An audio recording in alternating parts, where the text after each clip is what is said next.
ओम नमः शिवाय। नमस्ते। 5 जुलाई को गुरु पूर्णिमा पड़ रहा है। ये बहुत ही विशेष अवसर है हमारे लिए, क्योंकि हमारे समाज में, हमारे धर्म में गुरु को भगवान से भी बढ़कर के स्थान दिया गया है।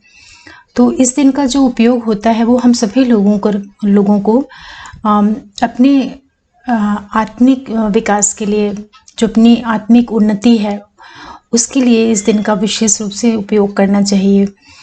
तो इस बार जो तिथि पड़ रही है गुरु पूर्णिमा के लिए, वो इसका जो प्रारंभ होगा वो 4 जुलाई को 11:33 दिन से लेकर के, और इसकी जो समाप्ति का समय रहेगा वो 10:13 5 जुलाई। तो 4 जुलाई से शुरू होकर के और ये 5 जुलाई तक चलेगा। गुरु पूर्णिमा का जो ये विशेष तिथियों के आधार पे जो अवसर निर्मित हो रहा है, देखिए इसको हम गुरु पूर्णिमा नाम इसलिए देते हैं क्योंकि इस दिन जो ग्रहों की स्थिति होती है वो बहुत अनूठा उनका संयोग बनता है। क्योंकि इस दिन गुरु जो होते हैं वो धनु राशि में होते हैं और यहीं पे चंद्रमा की भी स्थिति होती है। तो ये बड़ा अच्छा संयोग बनता है, क्योंकि गुरु जो होता है वो हमारे कालपुरुष की पत्रिका में 9वें स्थान का मालिक होता है, जो कि उसकी मूल त्रिकोण राशि होती है। और गुरु ग्रह जो होते हैं वो शुभता का कारक होते हैं। ये पत्रिका के जो पूरा 8 से 9 भाव होते हैं उनके ऊपर इनका कंट्रोल होता है, इनका नियंत्रण होता है। और गुरु जो होते हैं वो किसी के भी जीवन में, किसी भी मनुष्य के जीवन में, चाहे वो स्त्री हो या पुरुष हो, जितनी भी सौभाग्य की चीज़ें हैं, जितनी भी समृद्धि की चीज़ें हैं, जो भी उनके जीवन में बहुत बड़ा बदलाव ला सकती हैं, उन सबको देने वाले जो ग्रह हैं वो गुरु हैं। तो गुरु का ऐसे भी हमारे जीवन में बहुत ज़्यादा महत्व होता है। और ग्रहों के संयोग के आधार पे ये जो तिथि पड़ती है गुरु पूर्णिमा की, इस दिन गुरु और चंद्र का एक बहुत अच्छा गजकेसरी नामक योग निर्मित होता है। ये भी इसके पीछे एक बहुत बड़ी वजह होती है, क्योंकि चंद्रमा जो होता है वो हमारे मन का कारक होता है और गुरु जो है वो शुभता का कारक होता है।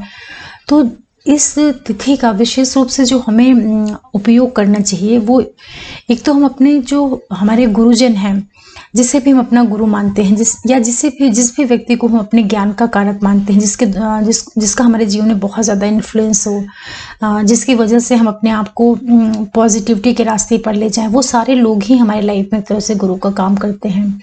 क्योंकि गुरु जो होगा वो हमें जीवन को उत्थान की ओर ले जाएगा। इसीलिए आप देखिए कि जो भी व्यक्ति किसी भी स्थिति में हो और किसी भी परिस्थिति में हो, लेकिन अगर उनके मन में कभी भी किसी के लिए नेगेटिव चीज़ें नहीं आती हैं, किसी का हित करने की भावना नहीं आती है, तो ये एक सीधा सीधा संकेत देता है कि ऐसे व्यक्ति का जो गुरु होगा, जिसका जुपिटर प्लेनेट है, वो जरूर बहुत अच्छी स्थिति में होगा और साथ ही साथ उसका चंद्रमा भी बहुत मजबूत होगा। ये दोनों का जब योग बनता है तभी कोई व्यक्ति मन से बहुत ज़्यादा सकारात्मक और बहुत उदार, बहुत बड़े विचारों का हो पाता है।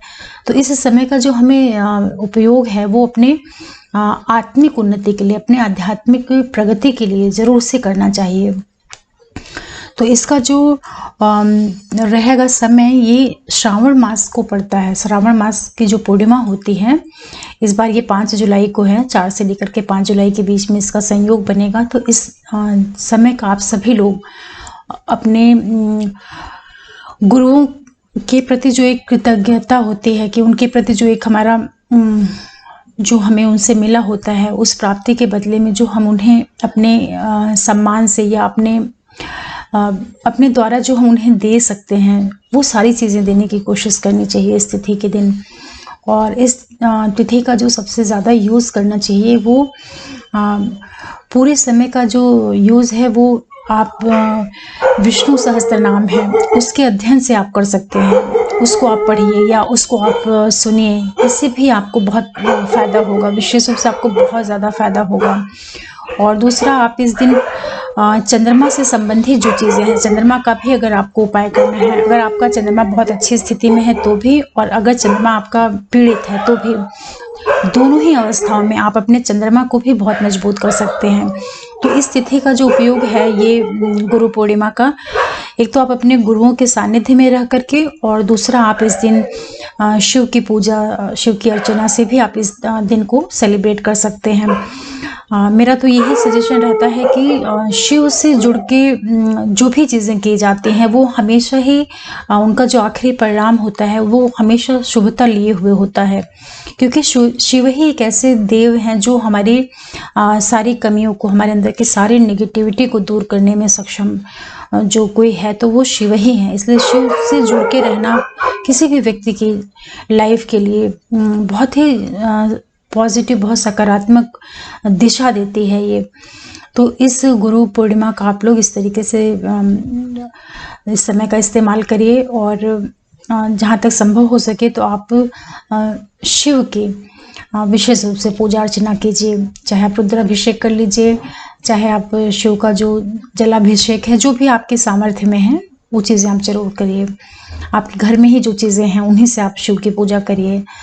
शिव को कुछ चीज़ें बहुत ज़्यादा प्रिय हैं, जैसे उनको गंगा जल बहुत प्रिय है, उनको धतूरा बहुत प्रिय है, उनको मदार बहुत प्रिय है, बेलपत्री उनको बहुत प्रिय है, और उनको अक्षत बहुत प्रिय है।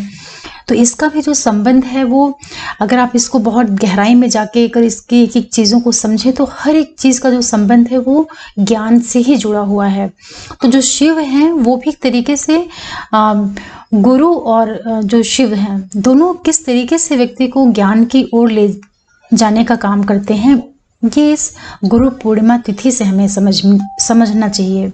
क्योंकि गुरु भी जो है वो हमारे जीवन की दिशा को मोक्ष की ओर, प्रगति की ओर, उन्नति की ओर ले जाते हैं, और शिव जो देव हैं वो भी हमें मोक्ष की ओर, सारी चीज़ों से ऊपर उठाने का काम करते हैं। तो दोनों में देखिए कितना सांकेतिक संबंध है अगर देखा जाए तो।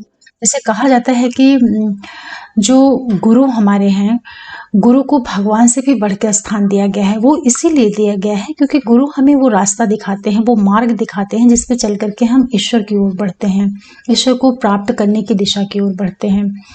तो ये छोटा सा मैंने आप लोगों के लिए एक वीडियो इसलिए बनाया कि जितने भी लोग कभी भी नहीं ध्यान देते ईश्वर की गुरु क्या है या ईश्वर क्या है या मोक्ष क्या है, तो कम से कम एक विशेष तिथि पे, और ये जो सावन का महीना होता है ये बहुत ही शुभ महीना होता है। इस समय का जो है वो विशेष महत्व है। तो आप इस पीरियड को बहुत अच्छे से पूजा अर्चना, ध्यान, इन चीज़ों में लगाइए, और इसका आप अपने जीवन में भरपूर लाभ लीजिए। और आशा करती हूँ कि आप लोगों को अपने इस तिथि को, इस दिन को कैसे सेलिब्रेट करना है, कैसे निकालना है, कैसे इस दिन को आप अपनी लाइफ में कैसे इस दिन का यूज़ करेंगे मैक्सिमम, इसमें आपको काफ़ी हेल्प मिलेगी। और आप लोग अगर मेरा वीडियो पहली बार देख रहे हैं तो प्लीज़ आप इसको सब्सक्राइब करें, लाइक करें, शेयर करें, और बेल आइकन को ज़रूर से प्रेस करके रखें, जिससे मैं कुछ भी नया डालूँ तो आप लोगों तक नोटिफिकेशन पहुँचे।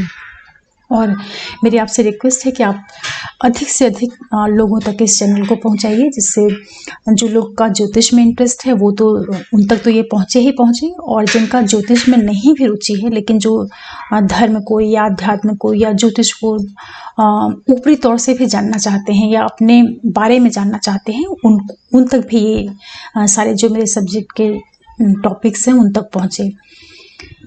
फिर मैं आप लोगों के लिए कोई नए विषय पे कुछ लेके आऊँगी, ज्योतिष से संबंधित या अध्यात्म से संबंधित। ओम नमः शिवाय। नमस्ते।